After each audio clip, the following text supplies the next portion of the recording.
ஈமானின் ஜோதி தன்னை எடுத்துரைத்த வேளை நான் பூமானை பார்த்திருந்தால் பூ போன்ற கரம் பற்றி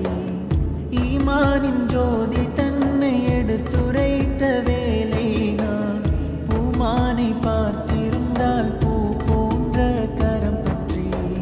ஷஹாதத்து நான் சொல்லி சுஹபியத்து ஆயிருப்பேன் சுந்தர சுபன் செல்ல முன்பதிவு பெற்றிருப்பேன் நிஜமல்ல நான் அறிந்தும்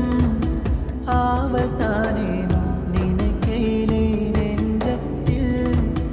இன்பம் தானேனோ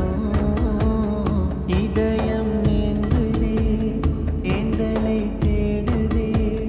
தேடலின் பாடலினாலே பாடல் பாடுதே காலங்கள் தாண்டியே கனவுகள்